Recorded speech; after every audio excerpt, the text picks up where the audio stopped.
Okay, I look so bad right now. I love it. If you have a space where the texture looks like this, I know you may not love it.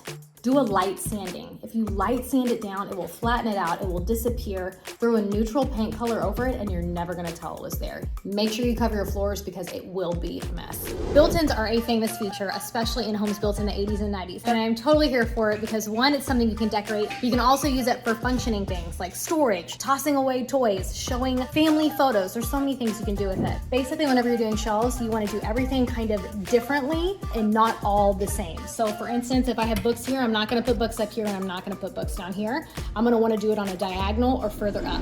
Removing popcorn ceilings is pretty easy. It's just super messy. You need a paint rig, essentially a paint sprayer, but we put water in it. So you're spraying water into the air, spraying it up onto the ceiling. You're letting it moisten so it detaches itself from the drywall, and then you simply scrape it off. That's it. But it makes a huge mess. Look at all that. If you buy a picture frame or a mirror with a patina that you don't like, you can buy this wax metallic finish and you literally just put it on a cloth and you rub it on, rub it off. And it's giving me a brass vibe that matches this a little better. When working with this man-made tile, something to be noted, you have to soak it in a bucket just a couple of minutes before you apply it because it's a super porous tile. So if you do not soak it before, it will soak up all the mortar and it will fall right off the wall. It will not adhere, so that's super important when working with this tile. Whenever I am decorating clients' homes, I always put myself in the kitchen especially, and I'm like, what the heck would I have here? And this is what I do.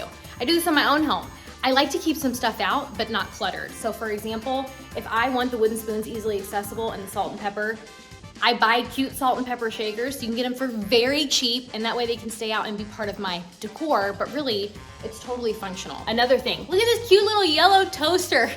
Yes, I decorate with appliances because this guy was $19. Think about the things you use every single day, and those are the things that you leave out on your countertop. If you find yourself wanting that wood look and you like the tile and just don't have the money to pay for the tile and the labor, you should really look into LVT options, or it gets you that exact same look and it's a heck of a lot cheaper. Oh, I like that. Look how good that looks. I like that one. Let's see how it looks from far away. Oh yeah. This is it. This is the one.